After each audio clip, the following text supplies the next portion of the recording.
Muy buenas tardes. Sean bienvenidos al Ateneo de Santander, que inicia hoy un ciclo de conferencias que está patrocinado y que se organiza con la colaboración del Ayuntamiento de la ciudad de Santander. Un ciclo de conferencias sobre lo que supuso para la historia de España las guerras en el norte de África, el papel del ejército en esa etapa de nuestra historia más o menos reciente, y además, para abrir hoy este ciclo de conferencias, tenemos nada menos que a Lorenzo Silva, un escritor que no solamente ha triunfado con sus novelas, que ahora se llama novela negra, novela policíaca, sino que también ha logrado altas cotas literarias, ganando el Premio Planeta, entre otros, y escribiendo también sobre la guerra de África en la historia, como digo, reciente de España.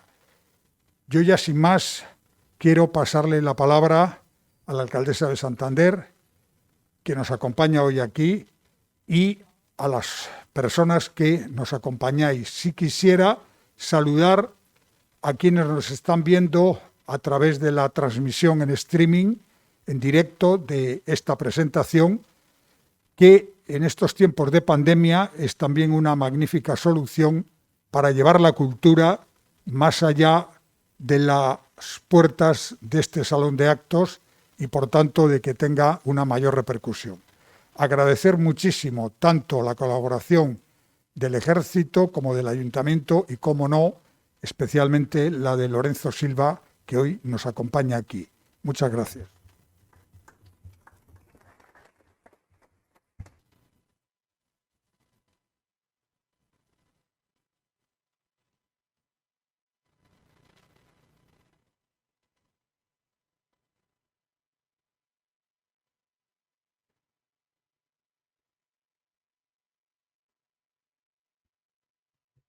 Buenas tardes.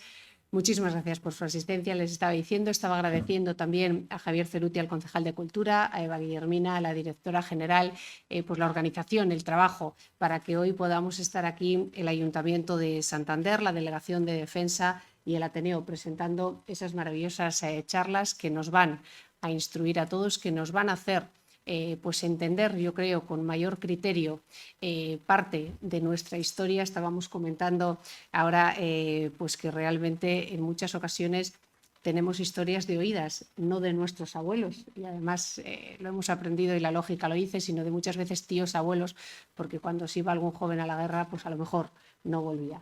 Entonces, pues también es un honor estar con Lorenzo Silva. Pues buenas tardes y bienvenidos al ciclo de conferencias que el Ayuntamiento de Santander ha organizado sobre las campañas militares en Marruecos, en coordinación con la Delegación de Defensa de Cantabria y también con el Ateneo de Santander, bajo el título Santander con la cultura de defensa, campañas de Marruecos 1919-1927, un selecto grupo de expertos disertarán sobre el conflicto bélico que hace un siglo puso en jaque a España en sus posiciones del norte de África, a través de ponencias que se desarrollarán en varias jornadas desde hoy y hasta el día 18 de noviembre en este magnífico foro que representa el Ateneo en esta ciudad. Hoy asistimos a la conferencia inaugural a cargo del escritor Lorenzo Silva, que nos hablará de la guerra de Marruecos y el desastre de Anal como refracción personal e histórica. Estoy convencida de que muchos de los asistentes conoceréis a Lorenzo Silva por su apasionante serie de novelas sobre los guardias civiles, Bevilacqua y Chamorro. Y a los que no lo conozcáis, os lo recomiendo encarecidamente porque es una verdadera delicia. Pero además Lorenzo Silva es también un gran conocedor de la realidad histórica que nos ocupa. De ello da prueba su libro El nombre de los nuestros, en el que novela la tragedia de los cerca de 10.000 soldados que en el verano de 1921 perdieron la vida en el territorio de Rif comprendido entre Anual y Melilla y acabaron, en su inmensa mayoría, sepultados en fosas comunes. Seguro que hoy nos aportará una visión enriquecedora e ilustrativa sobre lo que supuso aquella guerra que representó uno de los momentos críticos en la historia del ejército español. Las consecuencias fueron de tal magnitud que provocaron un maremoto social que, entre otros efectos de hondado calado, acabó propiciando el advenimiento de la dictadura de Primo de Rivera. Santander y Cantabria no fueron ajenos a este duro acontecimiento histórico, ya que 75 soldados nacidos en nuestra tierra encontraron la muerte defendiendo nuestra bandera en las posiciones rifeñas. En aquel momento crítico de hace 100 años, Santander también fue foco de la atención de toda España, ya que el rey Alfonso XIII se encontraba en su habitual verano en esta ciudad cuando prendió la mecha del conflicto, y desde aquí atendía las novedades y despachaba instrucciones sobre lo que ocurría en los campos de batalla del norte de África. El objetivo de este ciclo es divulgar los entresijos de aquel hecho histórico, desde su detonante, con lo que se conoció como el desastre de Anual, hasta la campaña de reconquista de posiciones y plazas que el ejército español desplegó en años posteriores, hasta la definitiva pacificación del protectorado marroquí. Tendremos, como digo, a Lorenzo Silva, a Víctor Junquera Echevarría, a Fernando Caballero Echevarría, a Carlos Echevarría Jesús, y para el Ayuntamiento de Santander es un motivo especial, de especial significación, poner en valor el esfuerzo del ejército español en aquella crisis, y de alguna manera queremos que este ciclo de conferencias sirva también como homenaje a su impagable contribución a lo largo de la historia para construir lo que hoy nos enorgullecemos de sentir como patria. De esta manera, y como alcaldesa de esta ciudad, aprovecho la presencia del delegado de Defensa en Cantabria y quiero expresar desde aquí mis palabras de agradecimiento al Ejército español y ensalzar la labor de las Fuerzas Armadas como garantes de la soberanía de España, de la defensa de su integridad territorial y del ordenamiento constitucional, tal y como le confieren las responsabilidades de nuestra Carta Magna. También quiero mostrar nuestro respeto y veneración a todos aquellos que perdieron la vida por defender los intereses de este gran país que es España. Su sacrificio y heroísmo nunca serán en balde. Y por último, deseo dar las gracias al Ateneo de Santander, que una vez más nos brinda la colaboración para que un evento se enmarque dentro de esta apuesta del equipo municipal de gobierno de la ciudad volcada en el ámbito del conocimiento y de la cultura. Hoy es un honor tener este Ateneo con aforo completo. Es un honor poder dirigirnos a mayor número de público mediante las nuevas tecnologías. Y también es un honor, Manuel Ángel, que el público fiel de Ateneo, en este caso, pueda escuchar hoy a Lorenzo Silva. Así que muchísimas gracias y bienvenidos a este ciclo de conferencias.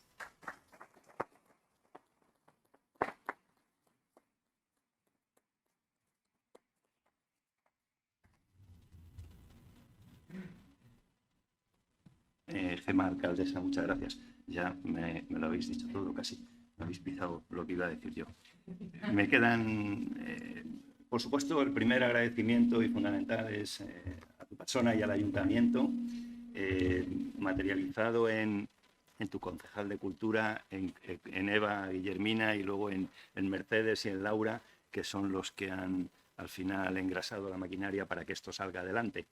La delegación no tiene la potencia que me gustaría a mí para poder tirar del carro, pero entre los dos vamos más que sobrados. Muchas gracias y además porque sé que tu compromiso con la cultura de defensa nos llevará a que saquemos adelante bastantes más proyectos, como espero.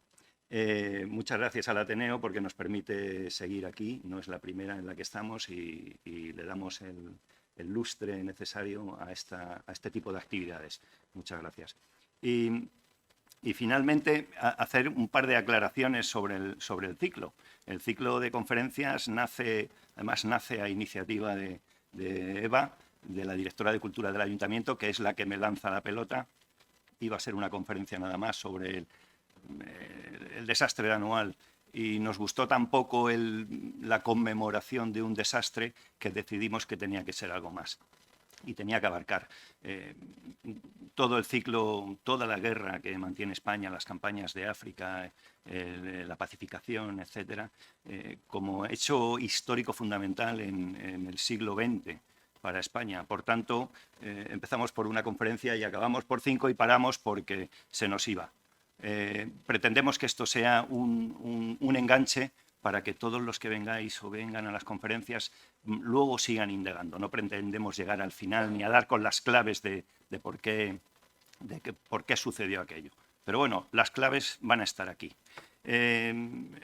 Dándole vueltas a cómo estructurarlo, llegamos a la conclusión de que, bueno, había que tocar distintos palos y el primero, vamos, magnífico creo yo, la fortuna que hemos tenido de traer aquí a Lorenzo Silva, que va a analizar una serie de aspectos, francamente, a mi entender, muy llamativos y muy atractivos, que es el aspecto más humano y más el del hombre, el del combatiente, el de las personas que hicieron esa guerra y que se dejaron allí la vida. Lorenzo, como sabéis, tiene varios libros sobre las guerras de África y ya hago su presentación, la parte que me toca a mí nada más, que es muy poquito porque creo que está de más que yo te presente, ¿no? Su abuelo hizo la guerra, está ligado a Marruecos, ha estado allí, lo conoce y lo siente y lo ha vivido además. Y luego seguramente mencione hasta Sidi Idris, un sitio que le tiene seguramente marcado. Creo que es una introducción al ciclo fenomenal, fantástica, porque nos hace entrar en el alma del conflicto, en el alma. Posteriormente, en 2 conferencias intentaremos analizar las 2 partes de la guerra, una que centrada en el desastre anual y una posterior centrada en el desembarco de Alhucemas y el fin de las campañas. Intentaremos ver todo el conflicto a lo largo del protectorado, no centrándonos solamente en el desastre o Monte Arruit anual, sino todo. Por dar una idea general, y digo, es imposible analizarlo en detalle con la cantidad y el volumen de información que hay, de libros y de estudios y de análisis y esto es un tema que no para además y que seguirá adelante porque es fundamental en nuestra historia. Y finalmente, bueno, perdón, luego haremos, como hacemos los militares, estudiaremos el nivel político, estratégico, el operacional, y los militares que somos así, pues también nos gusta el detalle. Aprovechando la participación del Regimiento de Infantería Valencia, entonces de guarnición en Santander y que estuvo combatiendo durante varios años, relevando sus batallones expedicionarios en Marruecos, pues nos iremos al nivel táctico de las operaciones, cómo se combatía en Marruecos todo eso que hemos oído hablar tantas veces, de los bloqueos, de los refuerzos, de las aguadas, de los convoys. Eso lo veremos también aquí en la 4ª conferencia. Y finalmente queremos terminar el ciclo, además con Marruecos, como está, ahora puede estar muy de actualidad, pero está siempre de actualidad, no puede ser menos con nuestro vecino del sur. Y entonces, sin perder de vista el pasado, en la última conferencia intentaremos ver cómo está el presente y qué tenemos para el futuro. En fin, un ciclo completo, queremos verlo todo, somos muy ambiciosos, vamos a ver si lo alcanzamos, pero la voluntad es completa, nos falta que el público, que los espectadores al final queden satisfechos y lo que aquí se haya dicho les haya sido de utilidad. Y yo por mí ya no puedo decir nada más del conferenciante porque, en fin, está todo dicho. Lo leemos todos los domingos en el periódico, entonces está de más y tenemos un montón de libros en casa, con lo cual, Lorenzo, el estrado es tuyo, como dicen en la OTAN, pues, cuando le toca hablar.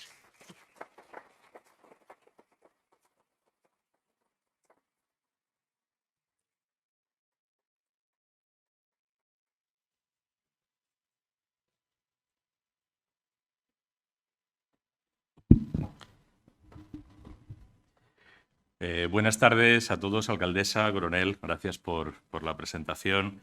Gracias a todos por la presencia y a la Delegación de Defensa, al Ateneo y al Ayuntamiento de Santander por impulsar este ciclo, por invitarme y por invitar a todos los presentes y a la ciudad de Santander y a quienes nos escuchan a través de otros medios a un ejercicio de memoria,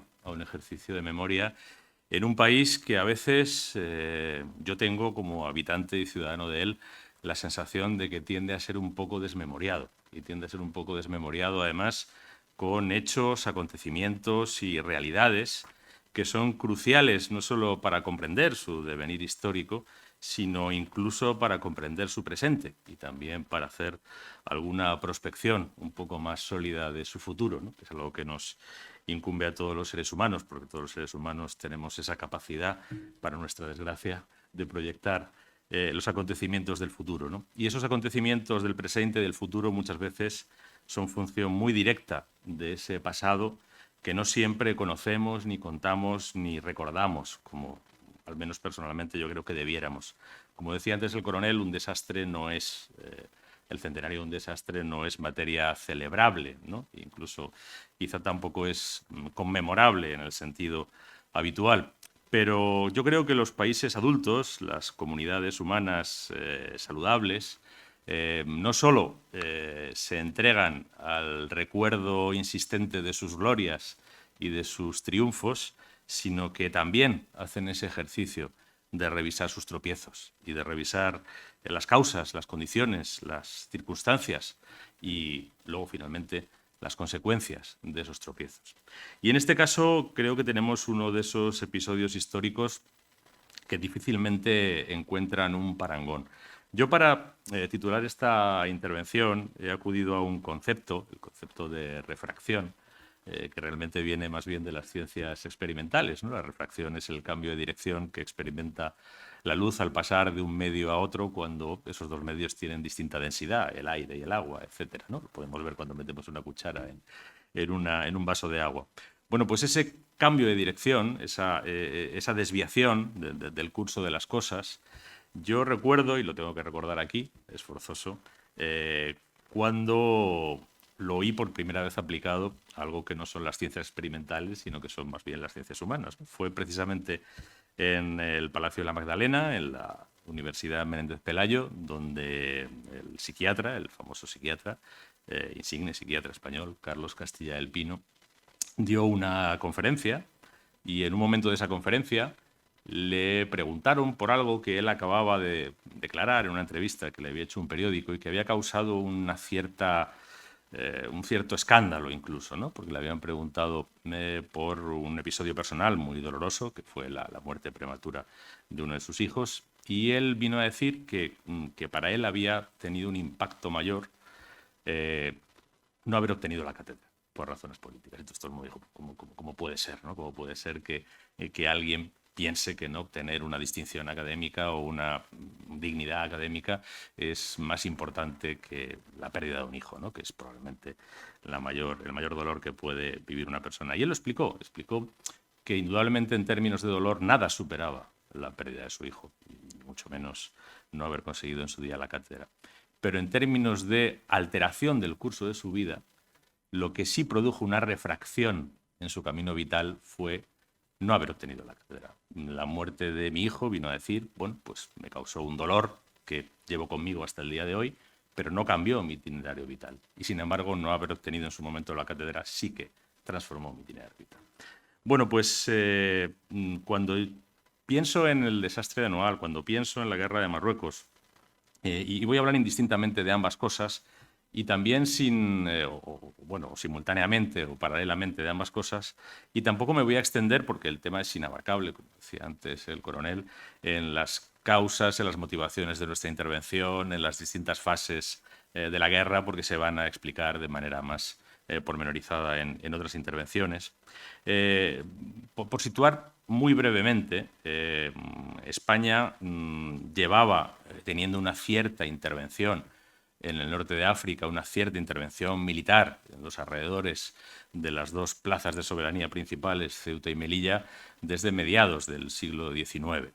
Pero es a principios del siglo XX cuando se produce un reajuste entre los intereses estratégicos de las grandes potencias europeas y de las grandes potencias coloniales, y a raíz de un tratado que se suscribe en 1912, España recibe en cierto modo el encargo o la encomienda de administrar el protectorado sobre la franja norte de Marruecos, sobre dos regiones geográficas más o menos diferenciadas, conocidas como el Rif en el lado oriental y el Yebala en el lado occidental. Era una franja de territorio agreste, pobre, con pocos recursos, no exenta de recursos. Había algunos recursos entonces estratégicos, como unas minas de hierro, que en ese momento era un mineral estratégico en la zona del Rif. Pero digamos que lo que le tocó a España en ese reparto, principalmente orquestado para atender a los intereses de Francia, Gran Bretaña y Alemania en el continente africano, no fue especialmente una zona atractiva per se, ¿no? En ese espacio, además, había una multitud de tribus, de fracciones de la población, tantas como 60 y muchas, que en cierto modo llevaban una existencia independiente, solo medianamente sujeta a la autoridad del sultán de Marruecos, que fue el que suscribió ese tratado de protectorado. Y digamos que mientras, por ejemplo, Francia, la otra potencia administradora de ese protectorado, de hecho la que suscribió el acuerdo, el protectorado español era una especie de subcontrato del acuerdo con Francia, mientras que Francia podía controlar una parte de Marruecos rica económicamente y además relativamente pacificada porque estaba relativamente sometida a la autoridad del sultán, lo que se encontró España fue un territorio agreste, pobre, poco interesante y además poblado por una serie de tribus que estaban dispuestas a ofrecer resistencia a cualquier tipo de dominación exterior. Ese es el arranque de la historia, ese es el punto de partida. Y en esa empresa del protectorado, que implica para poder desarrollar una función protectora de apoyo al desarrollo de un país supuestamente en situación inferior, ¿no? La filosofía del protectorado es una filosofía que hoy nos resulta bastante cuestionable, ¿no? Hoy nos resulta bastante cuestionable que un país se crea autorizado a ejercer una tutela sobre otro para mostrarle cuál es el camino que debe seguir, ¿no? Es algo que hoy es difícilmente compatible con muchos de los principios que aceptamos, empezando por la Carta de las Naciones Unidas, ¿no? Pero en aquel momento esa era la filosofía. Bueno, pues ese proyecto de administración, tutela y apoyo a ese país para llevarlo a un desarrollo se plantea como una tarea en la que hay un requisito previo que hay que despejar, que es la pacificación del territorio. Y la pacificación del territorio, cuando está habitado por 60 y tantas tribus que no se quieren someter, es una empresa eminentemente militar.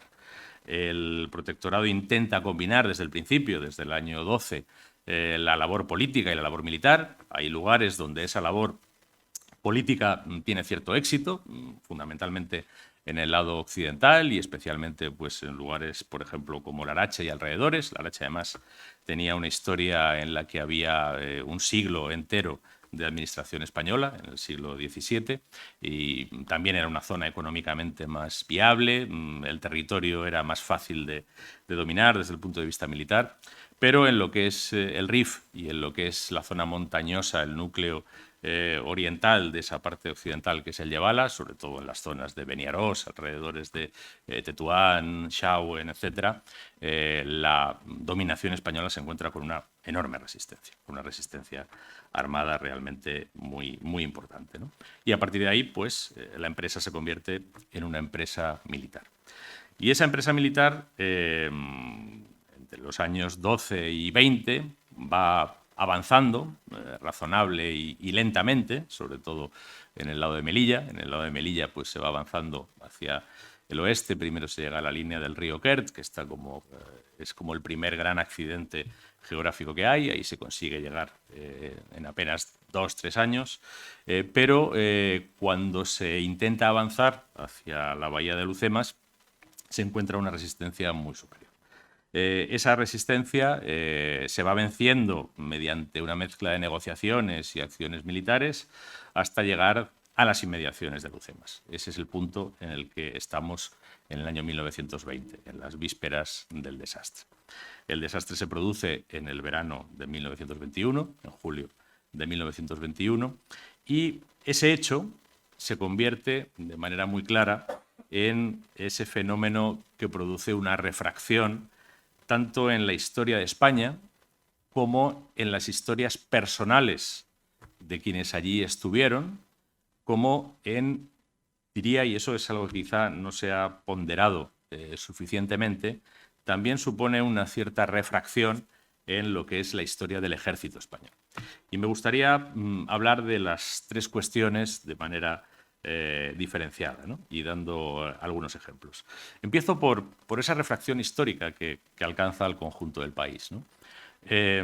España venía de un siglo XIX enormemente complicado, un siglo XIX en el que primero había tenido una invasión extranjera, después había tenido 3 guerras civiles, con multitud de constituciones, con una república que finalmente implosionó, con una restauración monárquica que inicialmente pues, pareció andar bien, pero que a finales de siglo empezó a encontrarse con una serie de fenómenos que la sobrepasaban, como fue pues, la emergencia de la lucha obrera, del anarquismo, que fue especialmente poderoso entre nosotros, y en definitiva venía de un siglo XIX marcado por la inestabilidad y, para colmo, rematado con el desastre colonial de 1898, es decir, con la pérdida de las joyas de la corona, sobre todo en el caso de Cuba, y con una derrota militar a manos de una potencia emergente como eran los Estados Unidos de América. Ese es el punto de partida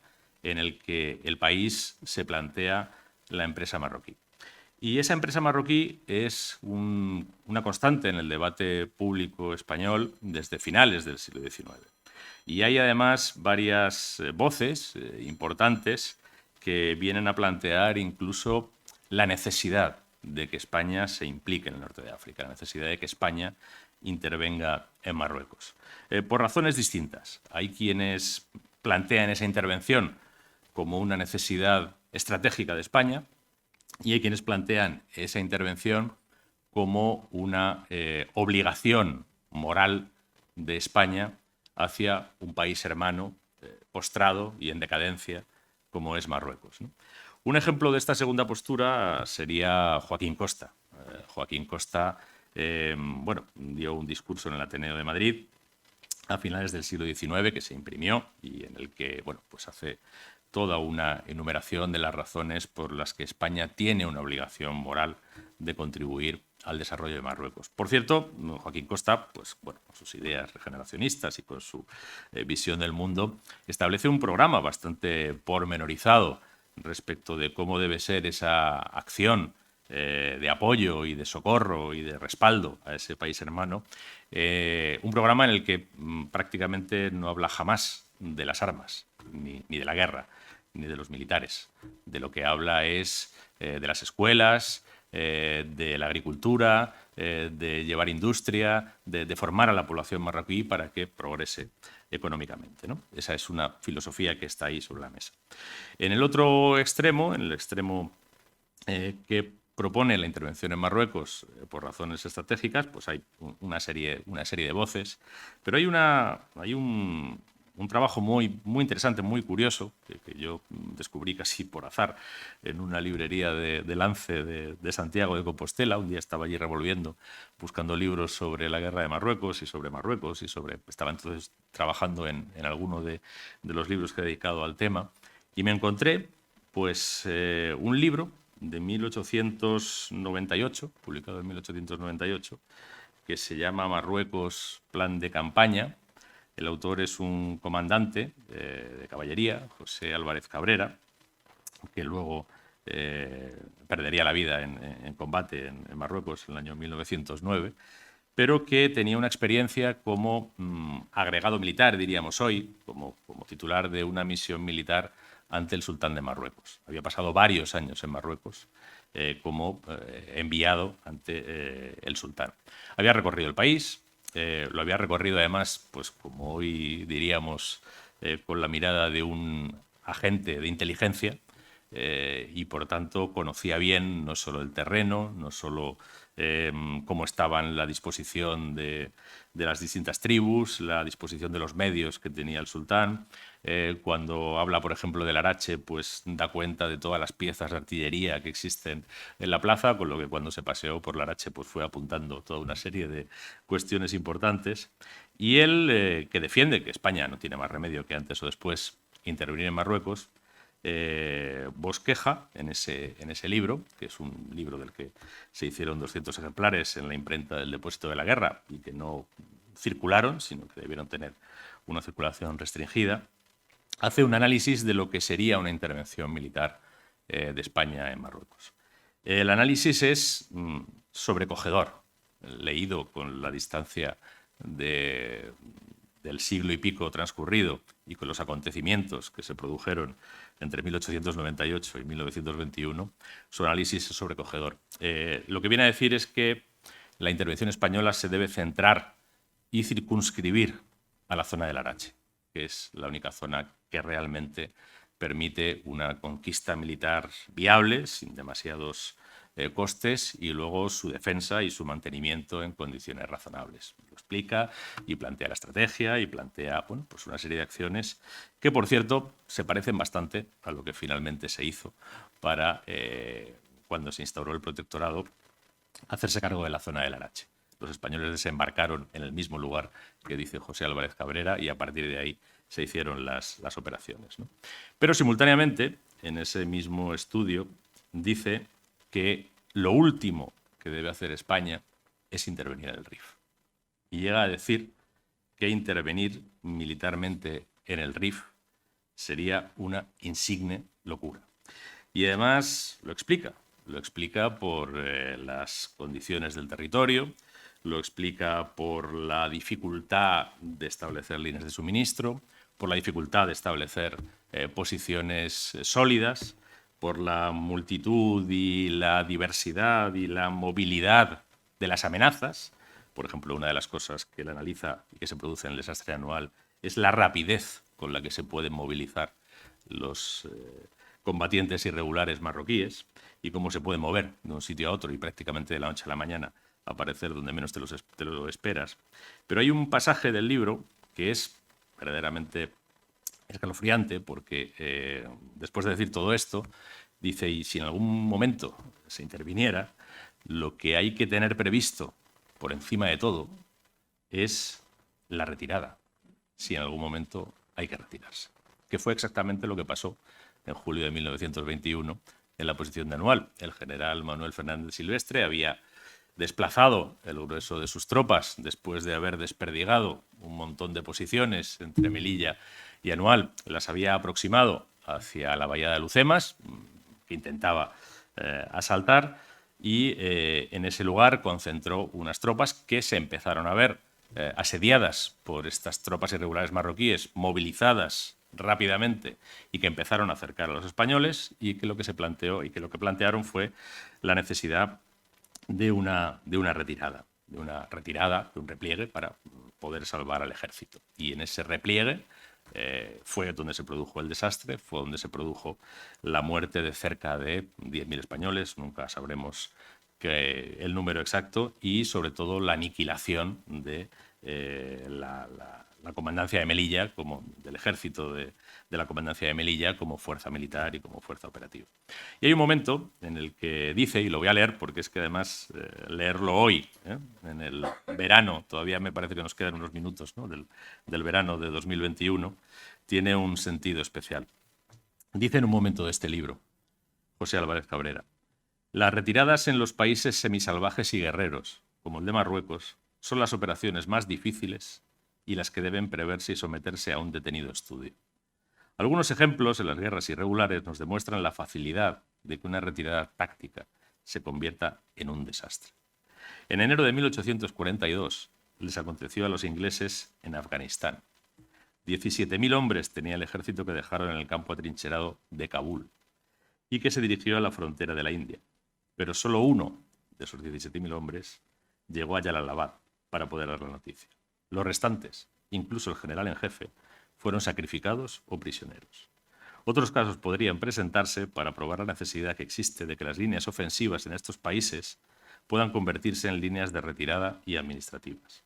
En esa misma retirada no tenía el ejército inglés línea de comunicaciones. Les llegó a faltar hasta el municionamiento. E internándose en terribles desfiladeros, quedaron tendidos en terrible reguero de cadáveres por no contar en su retirada con puntos de apoyo, en los cuales se hubiera reorganizado la columna bajo la protección del fuego de los fuertes.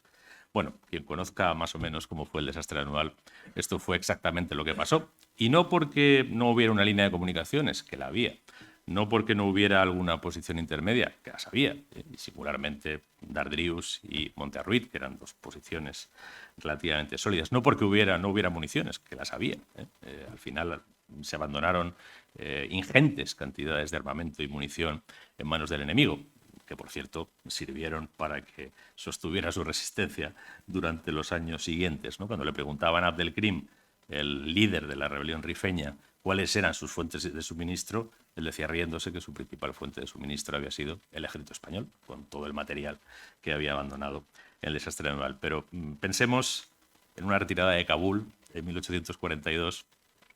Acabamos de volver a vivir una retirada de Kabul y parece mentira que una y otra vez no se aprendan las lecciones, sobre todo cuando las lecciones están expuestas. Lo que me gustaría a mí señalar en este punto es que no estamos hablando simplemente de un desastre, no estamos hablando simplemente de un revés bélico, trágico, que es algo que a fin de cuentas puede suceder en cualquier conflicto, ¿no?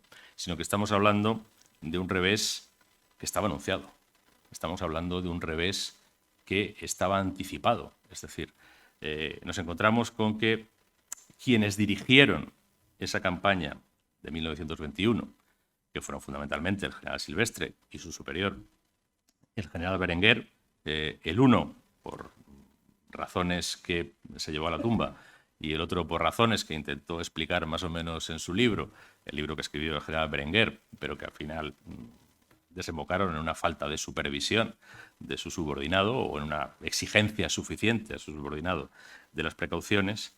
Ese comportamiento de quienes dirigieron la guerra influyó de manera no solo determinante, sino muy notoria en el desastre. A partir de ahí, ese acontecimiento no solo es una derrota, no solo desmoraliza al ejército que la sufre, no solo aflige al país que la padece, sino que también produce un escándalo. Produce un escándalo porque además tenemos que atender a la realidad sociológica de la España de 1921 y tenemos que atender también a la realidad sociológica del esfuerzo bélico en la España de 1921. Ese ejército estaba formado masivamente por soldados de leva, por jóvenes, civiles, campesinos, obreros, reclutados para hacer la guerra. Y además con unas leyes de recluta en las que se propiciaba que al sacrificio militar, que era un sacrificio bélico y que en muchos casos comportaba la pérdida de la vida, se veían convocados únicamente las clases humildes, porque existían mecanismos para que las clases pudientes pudieran eludir no el servicio militar, pero sí el servicio militar en África, que era el que comportaba esta exposición a la guerra y a la muerte. Y eso era una realidad absolutamente transparente y absolutamente conocida. Es algo que, por ejemplo, alude uno de los novelistas españoles que escribió uno de los pocos grandes libros que tiene la literatura española sobre el desastre de Anual, que son coetáneos. Y esto me permite una reflexión que haré a continuación, ¿no? Si comparamos con los grandes libros coetáneos que existen en otras literaturas respecto de guerras también coetáneas, ¿no? Ese autor al que me refiero es Ramón Sender. Ramón Sender era pues un joven de una familia con ciertos medios, con posibles. Ramón Sender se pudo librar de ir a Marruecos, pero no quiso librarse por su carácter y porque se llevaba mal con sus mayores, y eso fue lo que le hizo ir a la guerra, ¿no? Y eso le permitió contarlo. Pero en condiciones normales, Sender se habría librado de la guerra de Marruecos, porque su familia tenía el dinero suficiente como para evitar ser destinado a África. Y digo que dejaba una reflexión ahí apartada, que es que no debe sorprendernos que, por ejemplo, frente a la escasez de esa literatura española coetánea, donde podemos mencionar, cuando hablamos de obras literarias de cierto nivel, pues escasamente Sender con su novela Imán, Arturo Barea con La Ruta. Arturo Barea, hay que señalar que era una persona muy pobre y que por tanto pertenecía a una familia que no tenía recursos para pagar la exención del servicio militar en África. O, bueno, pues podemos hablar de Ernesto Jiménez Caballero, que también es otro soldado que acude a la guerra por no tener la posibilidad de evitarla. Bueno, pues mientras que en España podemos mencionar solo unos pocos títulos, si nos vamos a la memoria literaria o al testimonio literario, por ejemplo, de la Primera Guerra Mundial, que es un conflicto prácticamente en esos mismos años, en el Reino Unido, o en Francia, o en Alemania, nos encontramos decenas, cientos de obras, algunas muy conocidas, como Sin novedad en el frente, del alemán Remarque, o Adiós a todo eso, del británico Robert Graves, ¿no? Me sirve bien el ejemplo de Robert Graves. Robert Graves era un brillante estudiante de Oxford y acabó en las trincheras de Bélgica. Porque a diferencia de España, donde a las trincheras de Marruecos solo iban los pobres, a las trincheras de Bélgica, en el Reino Unido, fueron también los alumnos de Oxford y de Cambridge, que eran la élite británica. Y esa élite también comprendía la intelectualidad británica y también comprendía a escritores como Robert Graves, y por eso la literatura que generó el Reino Unido respecto de ese conflicto fue mucho mayor. Digo todas estas cosas porque son aspectos o elementos del escándalo que causó en España la derrota, el desastre de Anual y, en general, el sacrificio ingente que comportó la Guerra de África. Porque ese escándalo, ese desgarro además desigual y ese potencial de ahondar en la fractura social española, que ya era bastante significativa, que tuvo la Guerra de África, viene a confirmar algo que también hoy resulta sobrecogedor recordar. Porque si antes leía un pasaje de un libro de 1898, lo que ahora les voy a leer es un pasaje de un libro de 1896.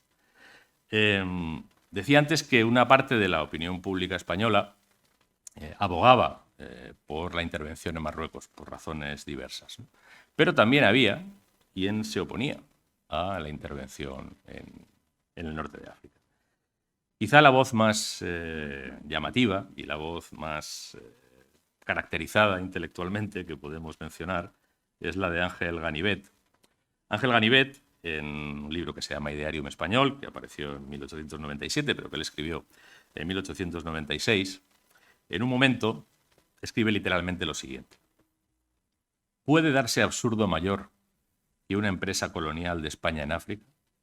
Si estamos aún en la convalecencia de la colonización americana, si tenemos aún dos grandes colonias que en lugar de darnos las fuerzas que nos faltan, todavía no se habían perdido, Cuba y Filipinas. Son dos sangrías sueltas, dos causas de disolución de lo poco que habíamos conseguido fundar. ¿Cómo vamos a cometer nuevas empresas colonizadoras? Si así lo hiciéramos, más tarde recibiríamos el pago. Un desastre económico, una guerra civil, otro ensayo republicano, un nuevo ataque a nuestra independencia. Cualquiera de esas cosas y otras peores a elegir. No se equivocó en nada. Sucedió absolutamente todo. El ensayo republicano, la guerra civil, el desastre económico y la pérdida de la independencia de España. Porque en el otoño de 1936 España estaba partida en dos. Un país que estaba tutelado y sostenido por Alemania e Italia, y otro medio país que rápidamente cayó en la órbita de la Unión Soviética porque no tenía otra forma de sobrevivir. Es decir, que Ganivet no se equivocó en ni uno solo de los vaticinios, ¿no? Y además, en ese libro da otra serie de razones, ¿no? Otra serie de razones que tienen que ver con un análisis de la realidad, ¿no?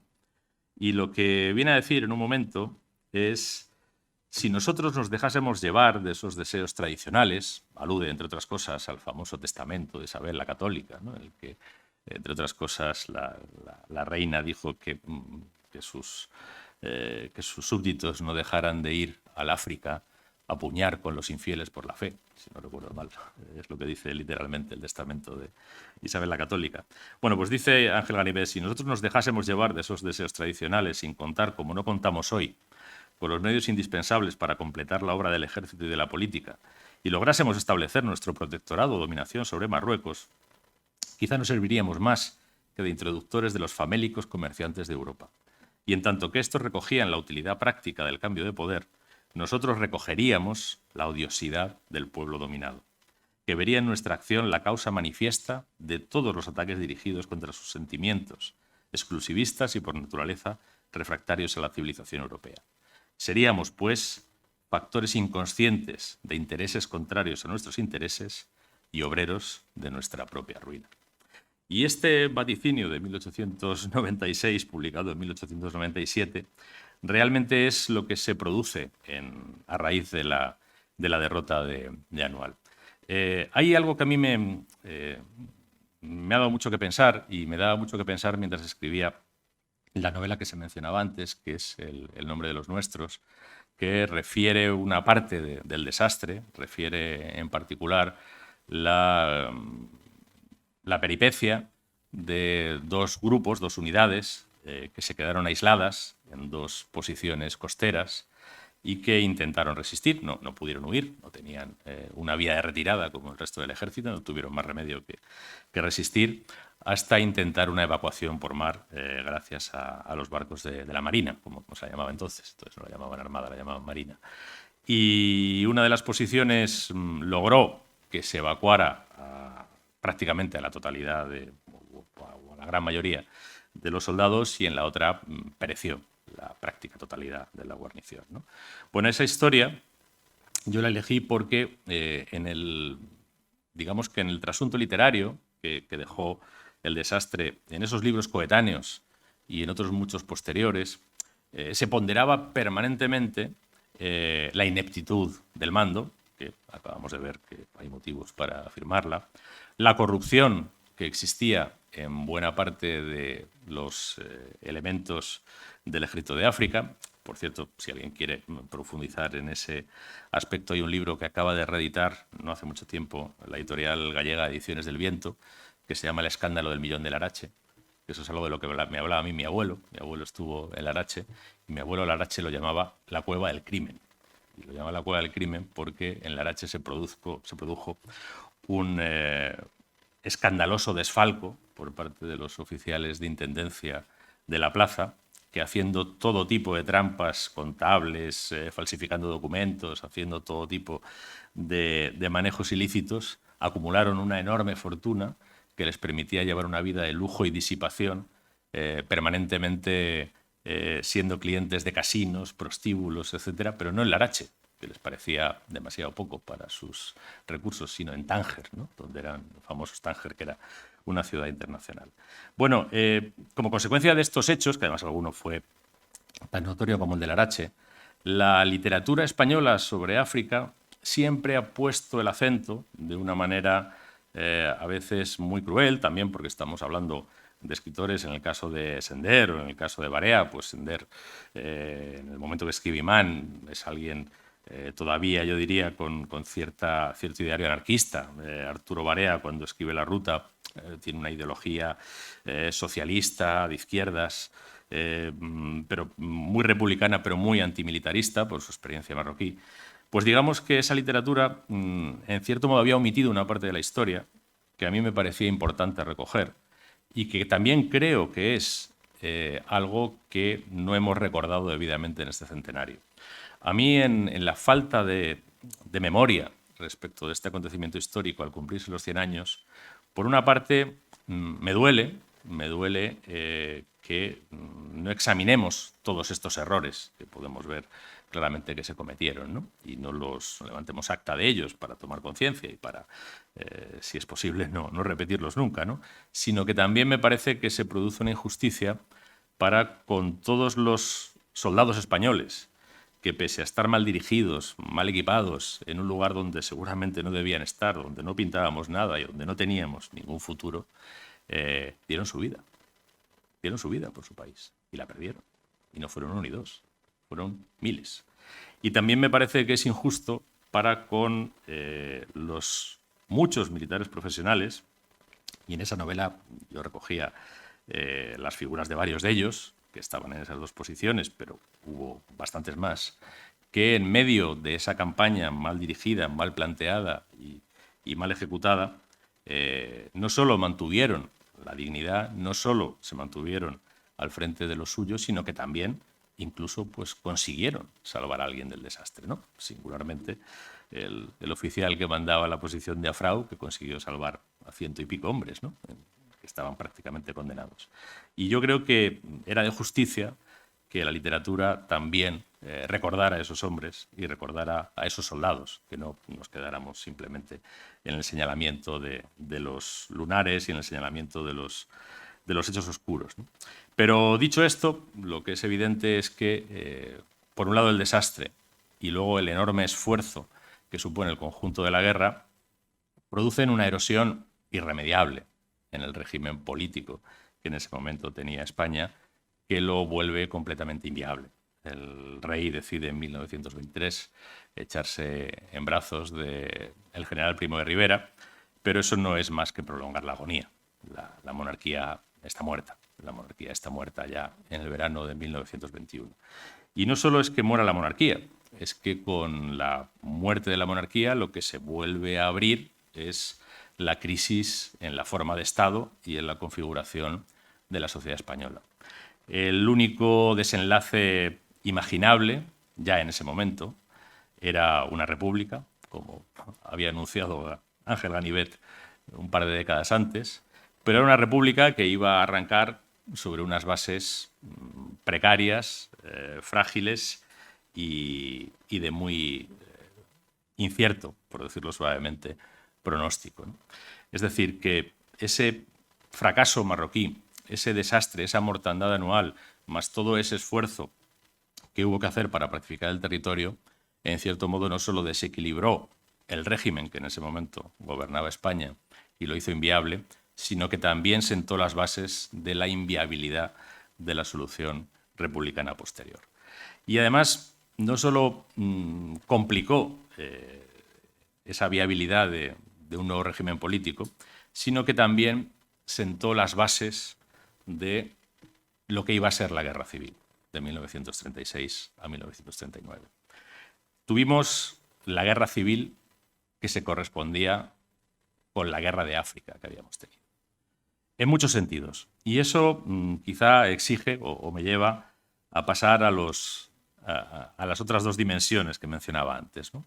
La refracción que produjo la guerra en tantas personas y en ese colectivo muy importante en cualquier sociedad, que es su ejército, que son sus militares, ¿no? Pensemos en cualquiera de los que vivieron estos acontecimientos. Pensemos en los soldados de Leva, pensemos en los profesionales, pensemos en los profesionales jóvenes, en los profesionales veteranos, en los suboficiales, en los oficiales, en quienes tenían perspectivas de carrera y quienes no las tenían. Y pensemos en todas esas personas, una por una. Yo, por ejemplo, me acuerdo mucho de mi abuelo. Mi abuelo, cuando tenía, pues cuando yo le conocí, que era ya muy mayor, y que además había perdido en buena medida el oído, una de las cosas que él solía hacer era en una radio de estas, que era un armario, ¿no?, de estas antiguas que tenía y que sintonizaba las emisoras marroquíes del otro lado del estrecho. Y como casi no oía, pegaba la oreja, la pegaba literalmente a la caja para poder oír, ¿no? Y cuando le preguntabas, sobre todo mi abuela le preguntaba, ¿pero cómo oyes eso, no? Porque es la música esta marroquí, es esta música machacona, que es todo el rato igual, ¿no? Y él decía que los escuchaba a los morillos, como él los llamaba. Entonces la corrección política no existía. Los oía porque le traían recuerdos. Y yo muchas veces pensando en eso, pues me daba cuenta o me di cuenta de que cuando mi abuelo fue a Marruecos tenía 21 años. Es decir, Marruecos, yo tengo una foto de mi abuelo en 1924 que tenía 25, 26 años y parece un hombre de 40. No solo ese fue el espacio de su juventud, sino que ese fue el lugar en el que se hizo aceleradamente un hombre. Y se hizo aceleradamente un hombre viendo morir a la gente a su alrededor y sobreviviendo en muchas ocasiones de milagro. Yo he conseguido reconstruir la hoja de servicios de mi abuelo y a mi abuelo, entre otros percances que tuvo, otros avatares, ¿no?, como el desembarco de Alcázar Seguer y alguna otra operación, tuvo que estar bastante en un lugar tan peligroso como el Rif, que era la zona de Beniaros. Y en una posición en la que él estuvo destinado, bueno, pues él estaba allí destinado, estaba sitiada la posición, llegó un convoy a la posición, consiguió entrar. En ese convoy venía una orden de traslado de mi abuelo a otra unidad. Mi abuelo salió con el convoy y esa posición, a partir de ahí, nunca rompió el sitio, la acabaron aniquilando y todos sus compañeros murieron. Si a mi abuelo no le hubiera llegado ese traslado en ese convoy, pues yo no estaría aquí esta noche hablándoles, porque entonces mi abuelo todavía no conocía a mi abuela, ¿no? Y esa transformación personal, bueno, yo después cuando yo pensaba en mi recuerdo de mi abuelo o los hechos de la vida de mi abuelo, por ejemplo, no voy a contar la vida de mi abuelo, solo voy a dar una anécdota, pero que me parece que es ilustrativa. Mi abuelo estaba sordo, no por la edad. Mi abuelo estaba sordo porque le estalló una bomba de mano durante unas maniobras. Y la bomba de mano le estalló tan cerca como para reventarle los tímpanos y llenarlo de metralla, porque en esas maniobras alguien había tirado la bomba de mano, la bomba no había explotado. Y entonces alguien dijo, bueno, pues habrá que ir allí, habrá que hacer, alguien que no tenía mucha experiencia. Y entonces mi abuelo, que había estado 6 años en la guerra y demás, le dijo, mi teniente, esto mejor es dejarlo y hay que llamar a los artificios. Y entonces el teniente le dijo, ¿qué pasa? ¿Tienes miedo? Y eso pues lo despertó como una ballesta, ¿no? Es decir, alguien que había salvado el pellejo en multitud de situaciones comprometidas en África, pues fue como mentarle y fue para allá y le explotó la bomba, ¿no? Es decir, que ese episodio, todas las guerras, pero esta en particular, transformó a las personas que la hicieron. He contado este caso, que es el de alguien que fue a la guerra como soldado de leva y luego finalmente se convirtió en profesional. Pero hay otros muchos, y sobre todo a mí me parece que es muy interesante lo que produjo la guerra de Marruecos en los profesionales que estaban llamados a dirigir el ejército, es decir, en los oficiales, en quienes tenían la perspectiva de ser los generales, ¿no? La guerra de Marruecos la empezaron oficiales de la guerra de Cuba y de Filipinas. Silvestre era un héroe de Cuba, era un héroe de las guerras del siglo XIX. Y llegaron a esa guerra y fracasaron de manera absolutamente clamorosa. A partir de ahí hubo que desarrollar nuevas tácticas, nuevas estrategias, ¿no? Yo a quien quiera profundizar en ese tema, aunque supongo que será objeto de alguna de las conferencias posteriores, lo que le recomiendo es la lectura de quien finalmente, yo diría, así entre comillas, que logró ganar la guerra de África. Quien logró ganar la guerra de África no fue Primo de Rivera, tampoco fue Sanjurjo, aunque fuera el general en jefe. Yo tengo la sensación de que quien realmente ganó la guerra fue el general Manuel Goded, que era el jefe de Estado Mayor de Sanjurjo, era uno de los militares españoles más preparados, era un militar que hablaba idiomas, había estado como observador en la Primera Guerra Mundial, en fin, alguien que tenía una formación muy superior a sus compañeros y que tiene un libro que se llama Marruecos, las etapas de la pacificación, que, entre otras cosas, expone con bastante crudeza cómo en la primera fase de la guerra se utilizaron mal todas las armas, la infantería, la caballería, la artillería. Justifica por qué. Y cómo la táctica que se siguió era una táctica absolutamente errónea en todos los sentidos, y más en territorios como los del Rif o como los del Yebala. De hecho, la guerra se ganó siguiendo tácticas diametralmente opuestas, que él expone y justifica y razona, ¿no?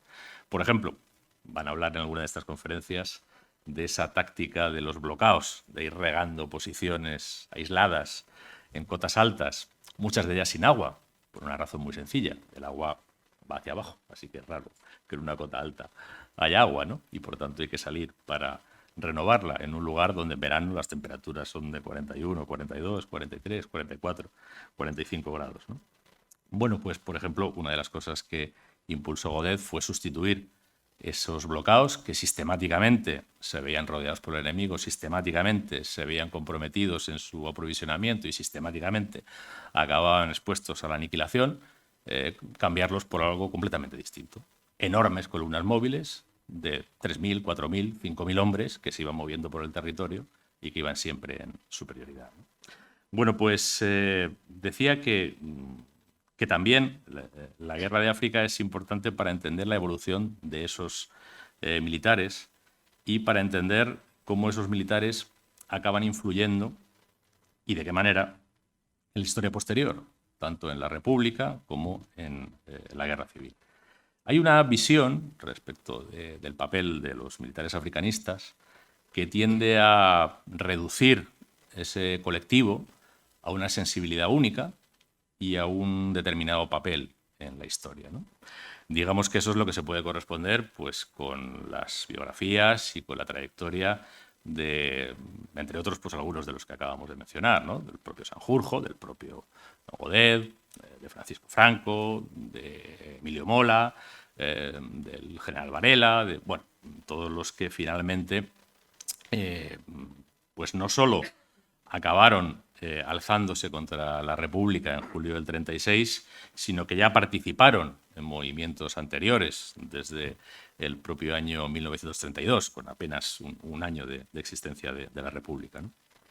Digamos que se tiende a pensar que los militares africanistas son un colectivo monolítico que desde el principio planteó una oposición a la República y finalmente lograron su derribo por las armas, ¿no?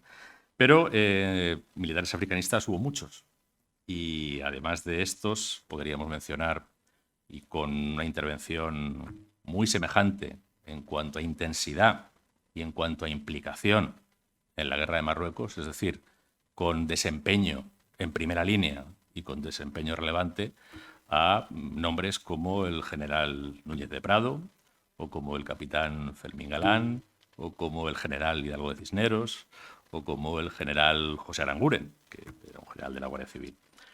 Todos ellos estuvieron implicados en África, en la guerra, de manera bastante decisiva. Todos ellos son tan africanistas como los otros, y en lugar de desarrollar ese sesgo y esa oposición casi desde el primer momento de la República, acabaron no solo combatiendo en el bando de la República, sino en algún caso, como el de Fermín Galán, incluso proclamando la República, el primero, en Jaca en 1930. Y yo siempre me he preguntado por esas biografías, de hecho, sobre alguno de ellos, concreto el último, el general José Aranguren, general de brigada de la Guardia Civil, escribí un libro que se llama Recordarán tu nombre.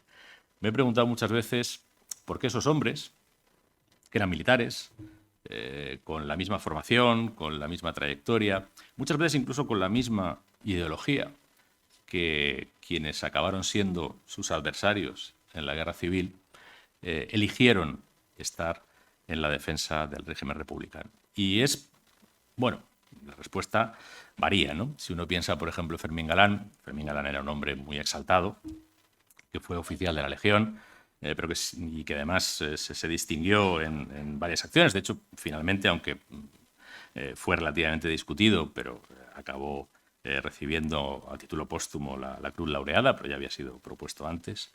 Bueno, pues en ese caso podemos hablar de un hombre exaltado, de un hombre de carácter difícil, pero cuando uno se fija en otros perfiles, por ejemplo el perfil de Núñez de Prado, un general además de enorme prestigio, el perfil de José Aranguren, probablemente uno de los oficiales más prestigiosos de la Guardia Civil en su momento, si no el más prestigioso, católico, conservador. ¿Por qué? Porque en ese momento de la Guerra Civil deciden ponerse frente a sus compañeros, ¿no? En el caso de José Aranguren hay otros elementos, ¿no? Como por ejemplo ese compromiso que tiene con la legalidad la Guardia Civil, y el gobierno de la República era el gobierno legalmente instituido en julio del 36. Pero a mí hay algo que me llama mucho la atención y es fijarme en la experiencia concreta de Aranguren en África. Aranguren pide ir destinado a África porque uno de sus hijos, que es oficial de infantería, va destinado a África. Y él no se siente bien teniendo a su hijo en la guerra y él estando en un cómodo destino como jefe de la comandancia de Lugo, y pide voluntariamente ir como jefe de la comandancia de África a Ceuta, ¿no? Eso le supone pues, pasar de una guarnición confortable, como es Lugo, a una zona de guerra, como es en ese momento su comandancia, ¿no? Le supone verse envuelto en varias acciones bélicas, pero no en varias acciones bélicas pequeñas. Llega a estar en alguna acción bélica en la que muere el jefe de la columna. El coronel que manda la columna muere en la acción bélica en la que está implicado Aranguren, ¿no? Y además su hijo resulta mal herido, recibe un mal disparo en la cabeza y probablemente recibe también una atención sanitaria mejorable y acaba muriendo poco después. Y yo tengo la sensación, es solo una conjetura y es solo una especulación personal, de que hay algo en esa experiencia que hace que este hombre tome cierta distancia. Porque luego se van sucediendo acontecimientos, no solo el momento final en julio del 36 en el que Manuel Godet, que había sido su jefe en África, se presenta en Barcelona, le conmina a que se subleve y lo que le responde Aranguren es que él no se va a sublevar, que el que está fuera de la legalidad es él y que deponga su actitud. Bueno, pues antes de ese momento hay otros momentos en la historia personal de Aranguren donde hay comportamientos que llaman la atención. Por ejemplo, cuando se proclama la República el 14 de abril del 31 en Madrid, José Aranguren es el jefe de seguridad de Madrid, a las órdenes de Mola.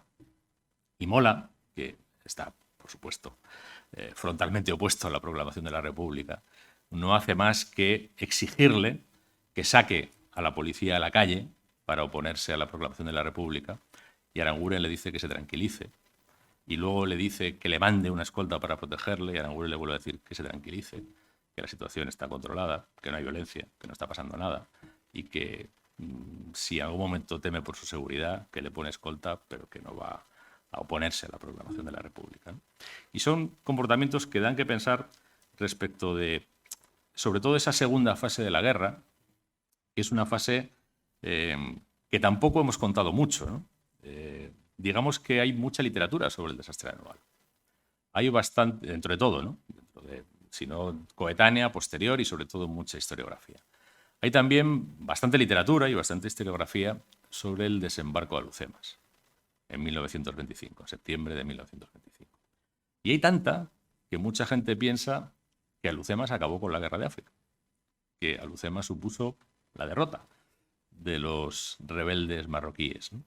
Hay que recordar que la guerra se prolongó hasta el verano de 1927, que Abdelkrim resistió hasta la primavera de 1926, que cuando el ejército español desembarcó en Alhucemas, lo único que hizo fue conquistar con bastante precariedad en algún momento, como cuenta el propio Godet, una pequeña franja de territorio alrededor de la bahía de Alhucemas, y que de 60 y tantas tribus que había en Marruecos, 40 y tantas, esa contabilidad la aporta el propio Godet, en septiembre de 1925 seguían insumisas y hubo que ir reduciéndolas una por una.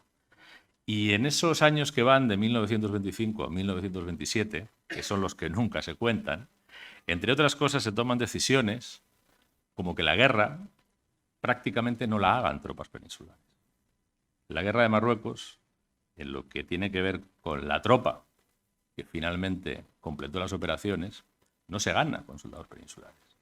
Se gana con el tercio, con regulares marroquíes y con jarcas o milicias irregulares de las distintas tribus a las que se va conquistando y se va convenciendo para que se enrolen a las órdenes de los españoles para ir reduciendo a sus vecinos y compatriotas, digámoslo así, ¿no?, al resto de los marroquíes. Es decir, que finalmente la guerra se gana mediante una confrontación de marroquíes contra marroquíes, fundamentalmente, con algún apoyo de tropas como la Legión, dirigidas por los oficiales españoles. En una guerra que, además, no es oculto. El propio general que la dirige, que es Godet, lo cuenta con pelos y señales en su libro. Cuenta cómo, por ejemplo, para reducir a las últimas tribus del Yebala, lo que emplean es a combatientes rifeños. Y cómo además a esos combatientes rifeños se les exhorta a combatir a los insumisos, a los que se resisten a someterse, mediante un pago que consiste fundamentalmente en el botín. Es decir, la conquista de la Cávila conlleva el saquearla por completo y describe cómo los rifeños vuelven de las campañas con el ganado, con las armas, con los bienes, con todo lo que han saqueado en las tribus que han conquistado, ¿no?